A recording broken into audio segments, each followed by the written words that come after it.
We are going to put shout into the motor. I want you to see this right here. All right, there she goes. Now it's just a matter of opening these valves and letting it into the system, and we should be able to watch that hose expand. There she goes, and it's going to quickly start sucking this mixture up, and when it gets to 0, it's supposed to be full. What's going on, ladies and gentlemen? Welcome back to Auto Auction Rebuilds, and today we're going to talk about the one main thing wrong with the extremely cheap Porsche 996 that we picked up from Copart for $7,800 out the door. Now, I know it seemed like it was too good to be true, and it just possibly was. Now, there's a lot going on here. There are a couple issues, but the main issue today is, well, I'm just going to show you. So, of course, if you just walk around the car, take a look at it, there's really nothing physically wrong with the car. It's actually quite beautiful. It has the gorgeous aero package. It's got the nice chrome twist wheels, I think is what they call them. It's a beautiful, beautiful car. The color is gorgeous. I absolutely love this color. And it runs and drives absolutely perfect. You couldn't fault this car at all. Well, except for this one little thing. But to find out what it is, we're gonna have to pop the hood. Looks like it may have already been popped. Now, I already fixed a couple things on this. One of them being the frunk and the hood pistons, the shock absorbers. I went ahead and fixed those. Now, the first problem that we have with this car is the alternator is dead. Alternator, I know. So listen, in Oklahoma, a lot of people say things a little bit differently. A lot of times we call it an alternator. All right, it's an alternator. Y'all hear me? Alternator. Okay, so aside from the alternator, what is wrong with the 996?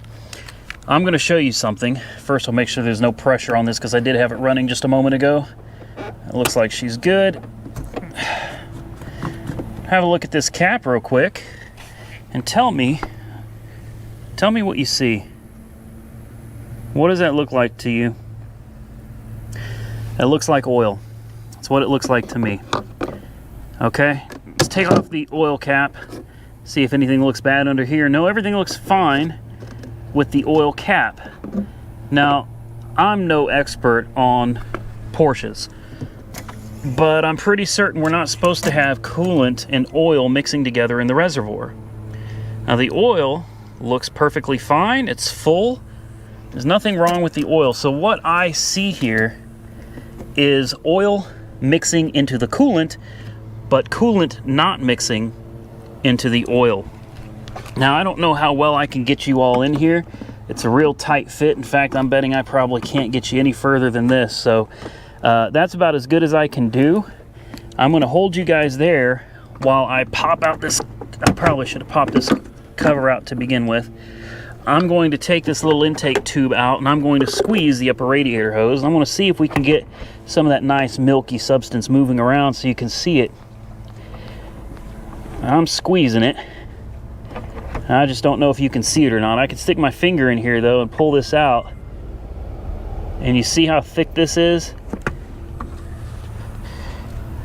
I mean, to me this looks more like oil than coolant, and it is very thick. I mean, very thick. You see that? That's oil.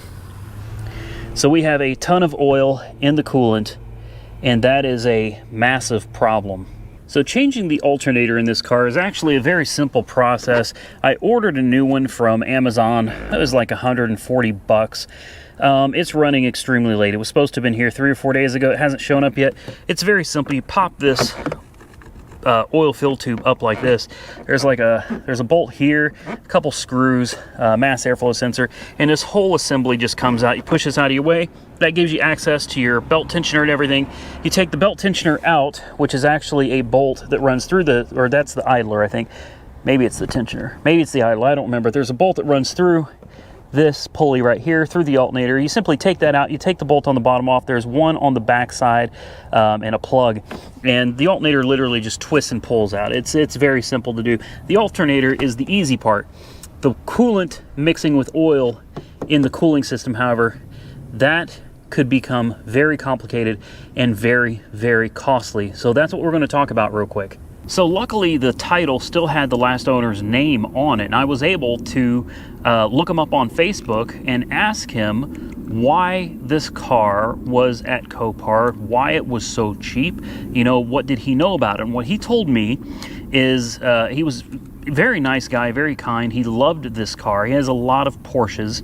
I think that's how you pronounce it. He has a lot of Porsches, and I don't think he's so mechanical. He has people that take care of that stuff for him. But the story that he told me was as follows.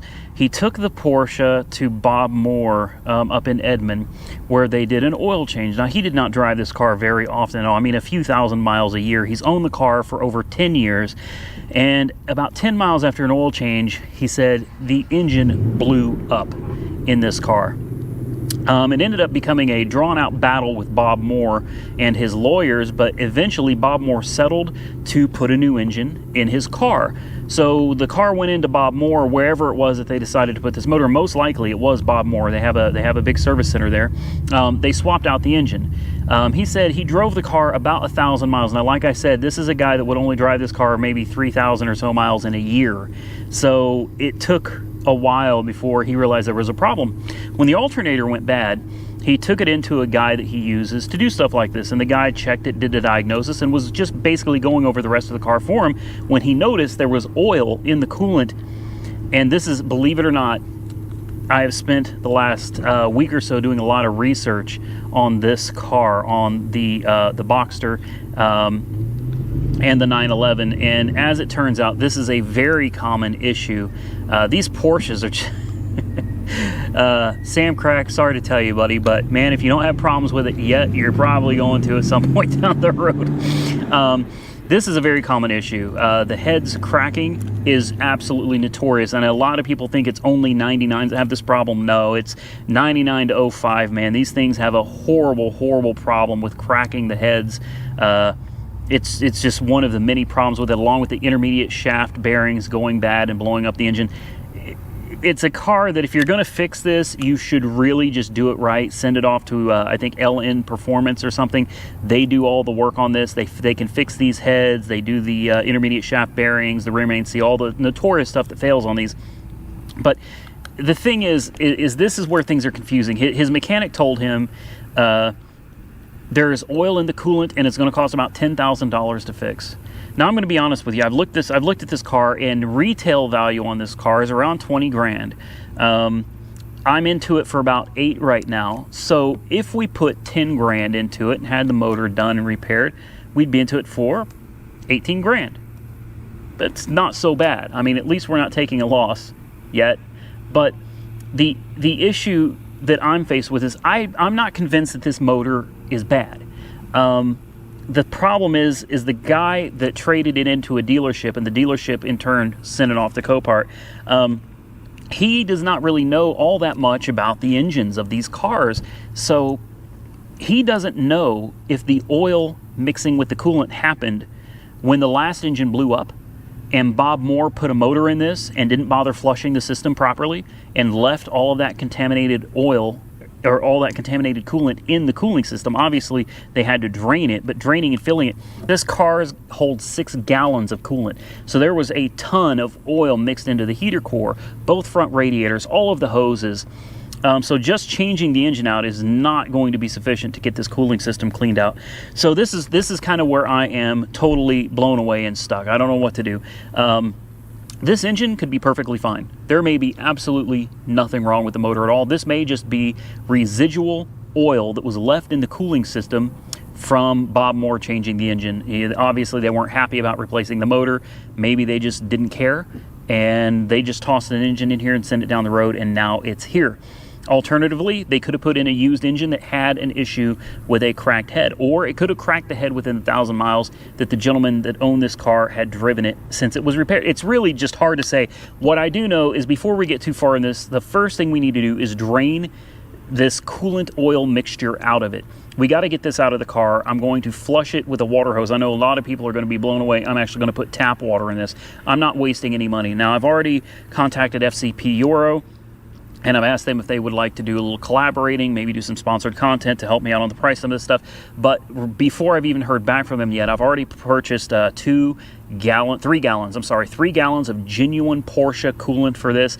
I've already purchased a 160 degree thermostat instead of the 180 for this, which is it's a highly recommended replacement.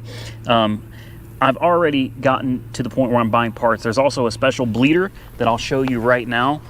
It's in the frunk, and that was about $150. So I've already started spending money on this car. I think that's the point I'm trying to make here. I'm hopeful.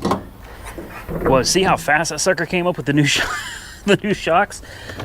This is called the Airlift. It runs off of a 90 psi compressor, and this is how you vacuum bleed your cooling system. You actually fill your coolant with this. I know it doesn't make a whole lot of sense, but this is a special tool you hook up to your air compressor, and there's a hose obviously that you stick into this with a valve to open and close it. You put a vacuum on your cooling system, and then you stick the end of the hose into the coolant, basically a big bucket or something that you're going to fill this up with, all kinds of adapters and stuff so that it'll fit your specific coolant reservoir. And once you put a vacuum on it, you open that valve and it literally sucks. The vacuum will suck the coolant right into the engine, and it prevents you from having airlock in your motor, which can destroy an engine. This is an absolute necessity for one of these cars. A car like this almost has to have it.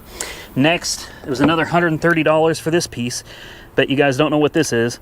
But this is the headlight switch. The headlight switch on this car is bonkers. Sometimes the headlights come on, sometimes they don't. Sometimes the headlights do come on, and all the lights will come on, but this one won't. But then another time, it'll be this one that won't. And sometimes if you play with it enough, all the lights will come on. The headlight switch is bad. I've already tried cleaning it with electrical cleaner, and it didn't do any good. So, I left one of the old struts under here, didn't I? Or that's one of the new ones. That's a new one, an extra one that I got. So we got to put that on. And that is where we're at. This could be a real disaster, or it could be a diamond in the rough. You know what I mean? If the oil in the coolant is from the previous engine, this could be phenomenal. It could be a matter of flushing this thing out really well, taking care of it, and it might be good for a long time to come. But then again, this could have a cracked head, at which point I don't know where we're going to go from there. What I can tell you is the first thing we need to do is get under there and get the coolant out of it. We need to flush as much of this crap out as we can into a bucket, and maybe we can take a better look at what it looks like as it's coming out. So let's probably get the back end in the air. I may be able to do it without getting it up in the air. I don't know. Let's get some of this coolant out and see where we go from there. So to get started, I've got a pretty good sized drain pan that I typically use for motor oil. I don't know how many quarts. This says 16 quart. So hopefully this will hold, and I'm hoping that I don't have to get the car up in the air. It looks like we should be able to get to it from right here, and I'm going to try to get you guys as close up as I can. I'm going to use a T30 for this job, and it seems most people say not to try to use this bolt. Most people seem to say that they can't get it on there, and you got to take off this lower hose. But I'm going to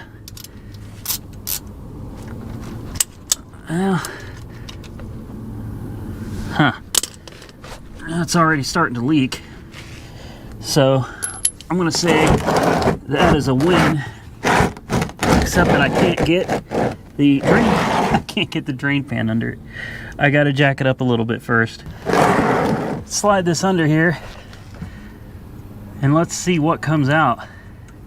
It's not gonna be pretty.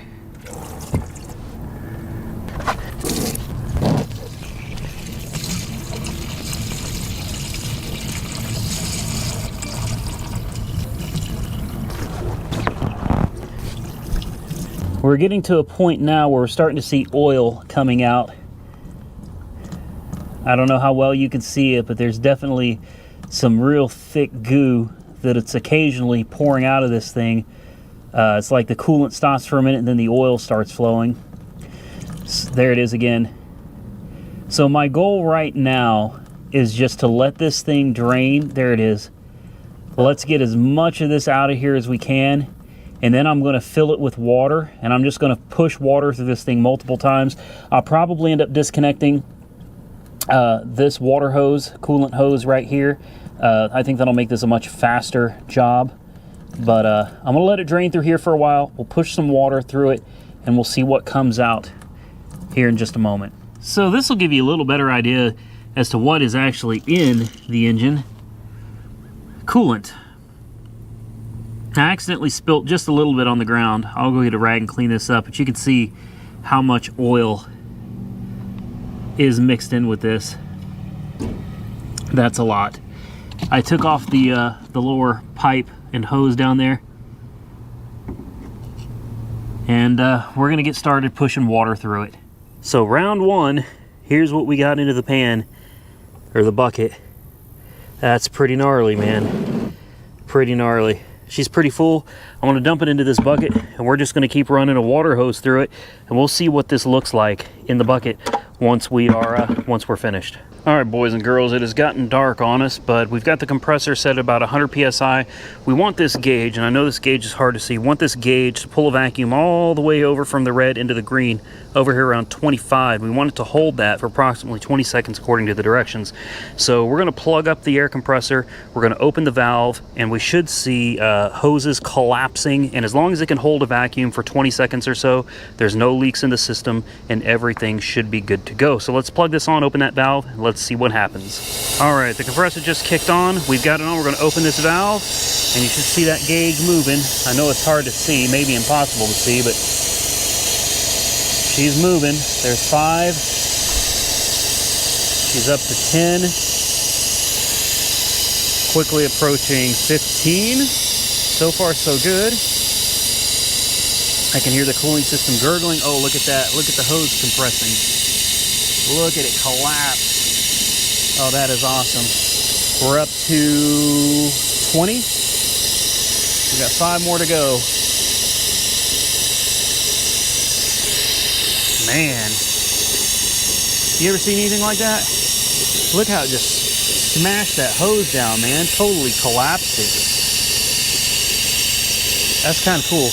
And we are approaching 25. Here she goes. Come on, man. You can do it. You can do it. I hear some gurgling going on here. We are quickly approaching that 25 mark. I don't know. She seems to be hovering just above 25. Let's see if we lock this down. Will it hold it? Nah, it seemed like it lost a little bit there. It's holding at about 23, 24. Let's open it back up. There she goes. There she goes. She's pulling 25. Close, close, close. Make sure this adapter is sealed in there real good. I mean, she's at like 24.9. And when you close the valve, it looks like it's holding. We may just be a little low on air from the compressor. Like I said, the compressor did turn on, so we'll let it boost up for a minute, and we'll come back and see if this thing will hold vacuum. Okay, so this may not be the best way of doing things, but it's what I got to work with right now. It's holding at about 26. Hasn't moved in several minutes. We now have the new adapter. This is for sucking up the coolant. You see it has a screen on it to help keep large stuff from getting into your system. I'm going to use this cooler, and I'm going to set this cooler up as high as I can. This is as good as I can do. And it says to start with half of a 60-ounce bottle of Shout. And apparently this is just going to be one of those things. We are going to put Shout into the motor. I want you to see this right here. All right, there she goes.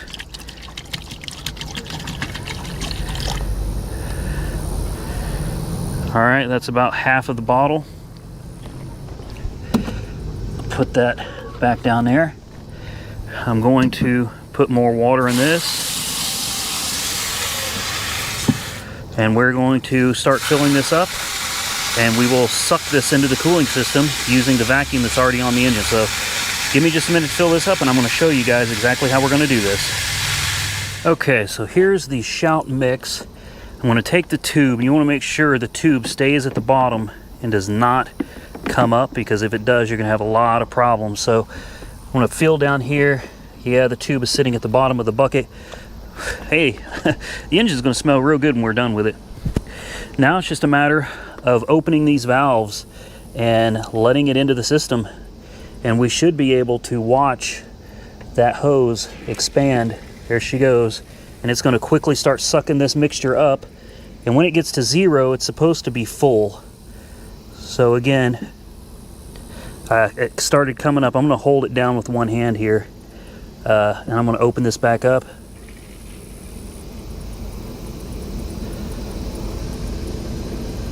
And as it starts running low, we'll turn it off and we'll put more water back in it. And she sucks this stuff up real fast, boys.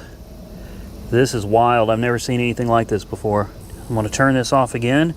I'm going to check the level. We still got a little bit more in here. So we're going to open it up again.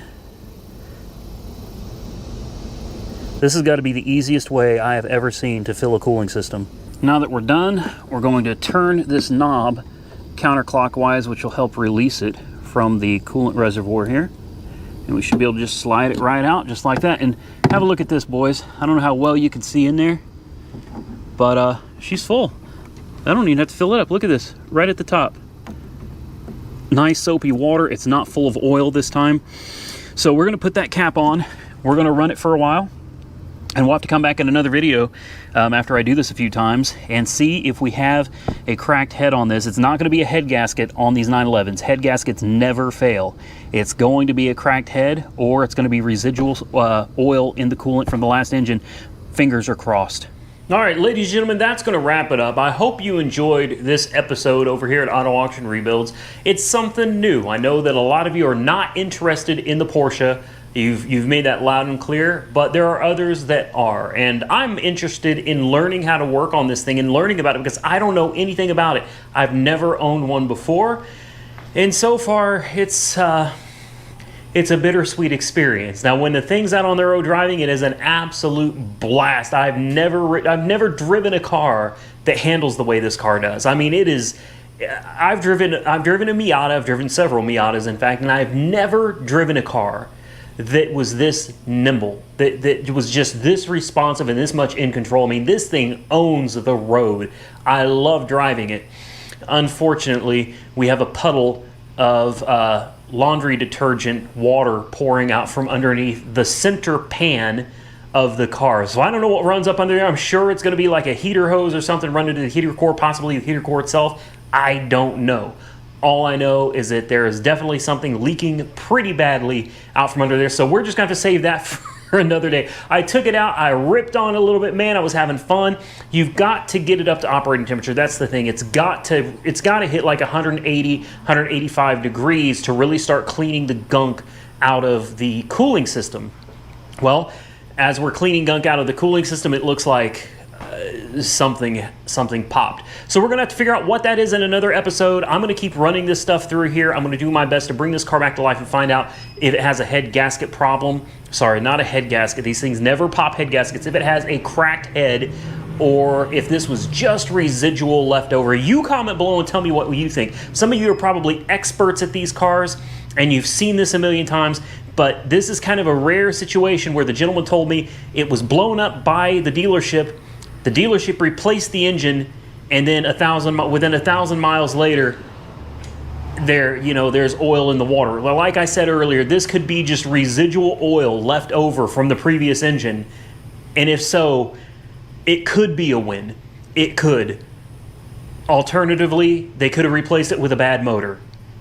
I guess time will tell, but do me a favor, comment below, tell me what you think. If you're enjoying following along with this Porsche and the woes of owning it, give this video a big thumbs up. And you want to know what you can do to really help support this channel, please share this video. Share it on your Facebook account. Share it on Twitter. Just share this video. I would truly appreciate it. Follow me on Instagram, Auto Auction Rebuilds. I'm going to get out of here. It's been a long night. It's still really hot outside, and I am kind of bummed because we are leaking. But I hope that we're going to get it right. So stay tuned for the next one, folks. We're going to get out of here. I will catch you all very soon in the next one.